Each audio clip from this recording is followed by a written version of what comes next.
At the beginning of the film, a movie crew appears. This group makes films and searches for a good place in the forest to shoot. While searching, night falls.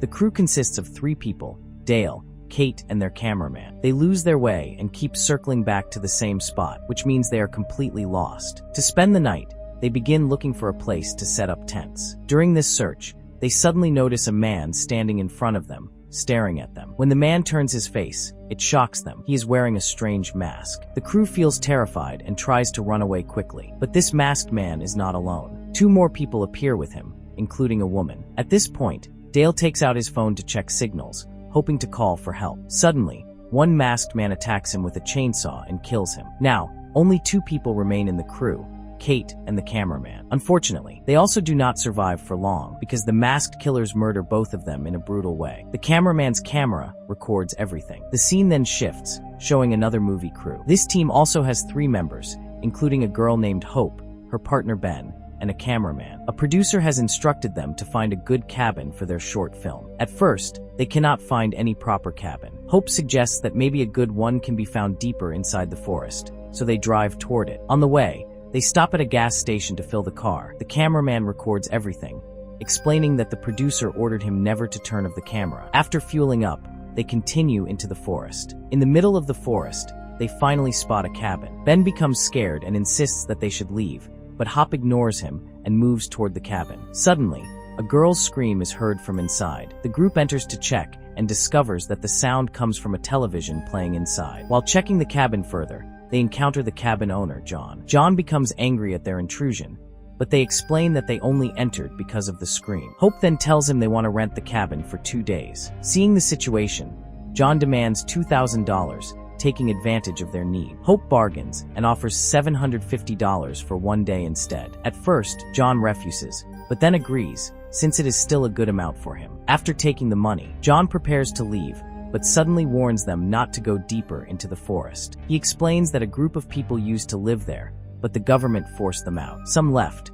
but a few stayed hidden in the forest. This group does not like outsiders entering their territory. After giving this warning, he leaves. Hope and Ben feel happy because they finally find a cabin for their short film, even after facing many difficulties. Hope feels delighted and shares the news of the cabin with the producer. The producer replies that he is coming soon to check the cabin himself. To celebrate finding the cabin, Hope, Ben, and the cameraman drink together and then explore the forest in search of good shooting locations. They notice that the entire forest looks perfect for their movie. While checking around, Hope spots someone moving through the bushes, but ignores it. Later, all 3 return inside the cabin and review the footage. In the video, they see the same masked man who appears in the beginning of the film. This sight terrifies Hope, and she immediately tells Ben to lock all the doors and windows. Shortly afterward, the producer arrives. The crew explains everything to him and shows the footage. However, the producer dismisses it, saying it is probably just a child playing a prank. He insists that everyone stay in the cabin. Hope, on the other hand,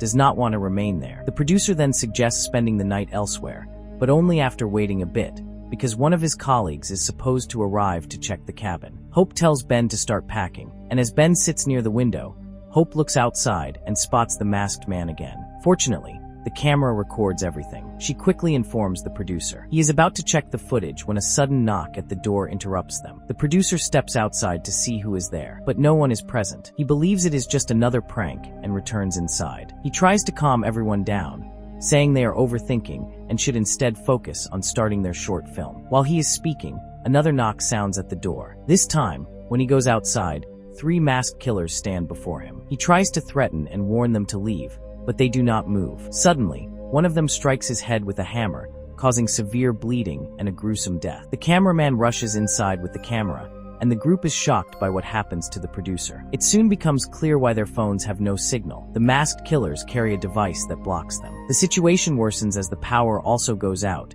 and the killers wait outside, watching for Hope, Ben, and the cameraman. Hope decides they need weapons for protection. The 3 of them go to the kitchen, take knives for defense, and also find flashlights. After arming themselves, they move into another room, while one masked man remains standing outside. At this moment, the power suddenly returns. Hope notices a box on the floor filled with CDs. One of them has a girl's name written on it. She puts it into the DVD player, and the footage begins. The video shows the same masked people dragging the girl outside, tying her hands and legs, and then running a grass-cutting machine across her face. The girl suffers terribly and dies in agony. The most horrifying part is that the room where the girl sleeps in the video is the very same cabin room where Hope and her team are standing now. This reveals that the masked killers use this cabin for their horrifying acts. The masked killers have been doing this for a long time. Whoever enters the cabin or the forest never survives, as the killers murder them and record their deaths on video. The crew tries to ask what they want. The killers reply that they only want the girl, Hope. This terrifies Hope even more. She pleads with the masked woman, saying she is only a filmmaker and has done nothing wrong. But the killers ignore her. Ben also tells her that they will not listen. Just then, the producer's colleague arrives in a car. Hope suggests they all try to reach it. Before they can act, the killers send a video to Hope's phone. In it, the colleague is shown being tortured, drilled, nails pulled out, and finally killed. The killers then place her body near the cabin window and puncture the car's tires, destroying the crew's escape plan. Ben goes outside, hoping to find a signal to call the police. But the killers attack him brutally, forcing him back inside, badly injured. He notices only 2 killers outside and wonders where the third one is. They check the cabin and discover the third killer hiding under the bed. The killer grabs Ben's legs, but Ben kills him instantly by striking his face with a crowbar. The remaining 2 killers then try to burn the cabin to force the crew out. Hope, Ben, and the cameraman each take a camera to keep recording. Suddenly, the lights go out, and the masked woman attacks. Hope escapes into the forest, while inside the cabin, the power returns. The masked woman grabs Ben from behind, but he quickly stabs her in the neck with a knife, killing her. Ben and the cameraman flee outside, but in the darkness,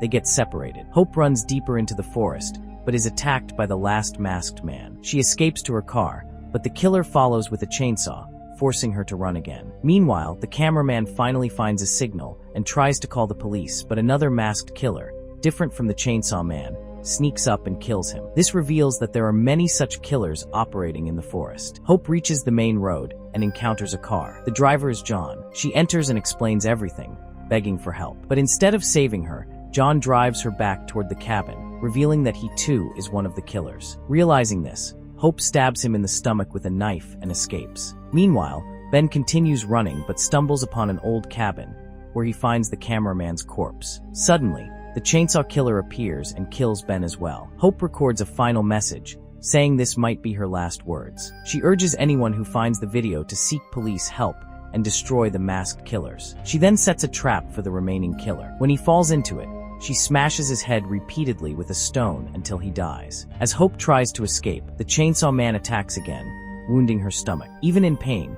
she fights back and stabs him in the chest, finally killing him. Afterward, a video shows Hope alive, narrating her story through a podcast. She explains how her friends were murdered, how she barely survived, and how she now plans to make a big movie about these events. But when she returns home and falls asleep, one masked killer secretly enters and records her. In the end, he murders Hope too. The supposed lone survivor also dies, proving that no one escapes. The killer's belief is that the forest is their home, and outsiders must never enter. They think city people destroy their land, lifestyle, and way of living. In their twisted view, they are protecting their home. But in truth, they are insane, psychotic killers. They record their crimes to show what happens to anyone who dares to disturb them. With this horrifying revelation, the film ends.